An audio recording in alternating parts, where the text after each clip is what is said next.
Hey guys, just beat this diamond level Terran. Well, not Terran, he's a random player, and the reason I want to make this replay, or this video, is to show you how to handle random players. Now, the best way to go about this is every random player is not going to be good past 3 bases. Even the best of the best are not going to be good past 3 bases unless they're playing their main race. If they're randoming but they have a main race, they'll be slightly better. But for the most part, random players are going to be doing cheesy, all-in strategies, and they're not going to know how to execute them as well as you, especially in a mirror matchup. They have 9 matchups they have to play. I have 3. So when I'm in a mirror matchup, TBT, I know exactly what to look for. Now, spawning over here as the red Terran is our random player. He is Noswantu on the Korean server. And over here as the blue Terran is Ionizoy and myself. Now, every time I go into a matchup versus a random, I always scout really early. I usually scout about 13, 14. I'm scouting at 11 here. I forgot to wall off. I got a little scared initially because I could have been a Zerg, but luckily it wasn't a Zerg for me.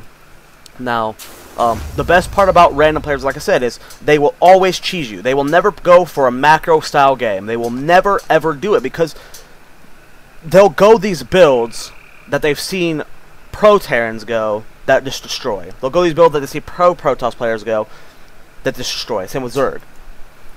So you never have to expect some like fast expand build or something. You're gonna expect from a Terran player, you're gonna expect Cloaked Banshees or Blue Flame Hellions. From a Zerg player, you're gonna expect Baneling busting or Roach all-ins, those Roach Ling timings, you know, stuff like that. You're going to go for early Infestor play. Something really that's gimmicky and can win you the game quick. Against Protoss players, you're going to see 4 gates, DT rushes, Void Ray rushes, stuff like that. Every time I fought a random player, it's a cheese. And it's a great thing to know because, so I scout over here. I scout that he's only got 1 guy in gas, so I immediately know, okay, this guy, his main race isn't Terran, by the way he's playing. He's walling off against a Terran. This guy doesn't know what he's doing.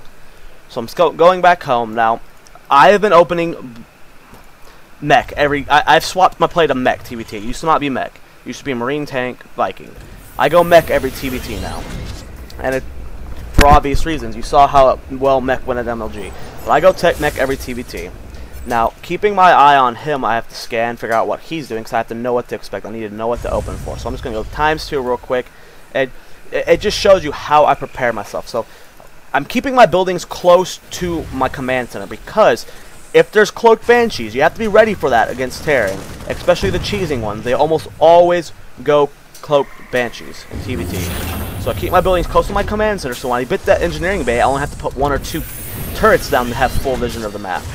So, Blue Flame's researching Hellions on the way, and I always open Blue Flame Hellions now against Terran, just because you saw how well it worked for Slayers. Sometimes I'll do like 2 racks pressure builds, because people that are going Blue Flame Hellions early, they get crushed by Marauders real quick. So I have been doing that. Now, pumping out my Hellions, got my Starport because I'm going to do drops. I saw that he was walling off. And you can just tell by his base that he's not a Terran player. Like, this is just a weird... He's a random player. He's doing something all-in-ish. He's going to be trying to do Blue Flame Hellions as well, because you can tell by the double factory. So I got 1 Hellion out, 2 Hellions almost. Blue Flame's halfway done. My Starport's almost finished. I macroed really well this game. My minerals never got too high. I was doing a really great... I didn't supply block myself once. I was doing a really great job this game. It's probably when I'm like really getting back to where I was now. I think I'm almost there. So maybe I'll go ladder on the North American server a bit and see if I can get back in the Masters there. But I am throwing out a 2nd factory, getting a reactor on that one. So I do get scanned. Now, have I scanned him yet? Yes, I have. I just now scanned him. So I scout. He's got a reactor factory. And look, you can tell from right here that he is not a Terran player. He's not add-on swapping. He's building the reactor himself when he could have built it with the barracks. Just slows everything down.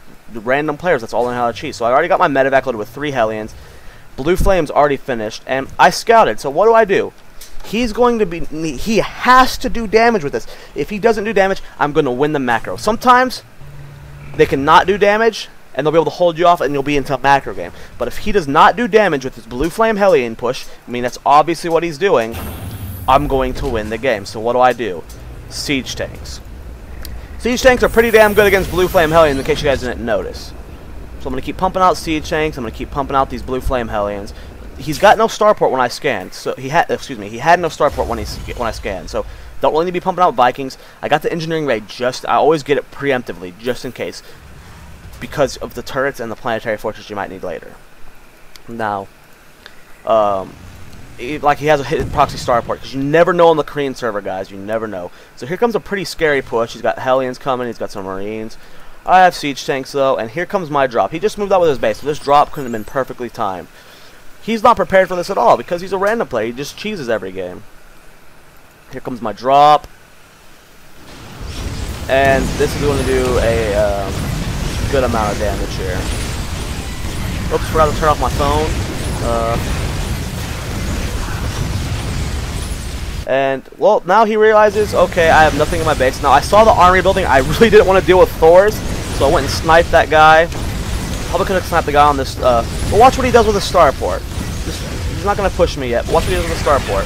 The tech, he puts a reactor on it, never mind. I thought he put a tech lab on that when he was building it. I just assumed it was a tech lab. I guess he's that bad. So, now he's done. He's only got his army. So he comes to my base. I have 3 siege tanks here. I've got some blue flame hellions to absorb the meat of this army. And, yeah, it's pretty much over at this point. There's the well win. GG. And, yeah, so I have more replays against random players I want to show you guys, but I'm not going to do it right now because I have to go. But it just shows you, I mean, this isn't me showing off my skill right now. This guy got owned because he was unprepared and he's a random player. But I'm just showing you that random players should not be something that's feared. Everyone's like, oh, random, I hate playing against random.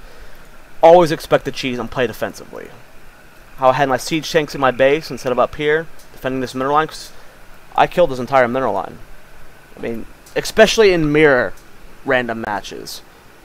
Because this random player, mirror matches are always the most difficult. This random player doesn't do PvP all the time. You experience PvP 1 out of every 3 matches. You are good at PvP. He's okay. So you're going to crush him with your 4-gate battles. He's not that great at ZVZ because he has to play 8 other matchups.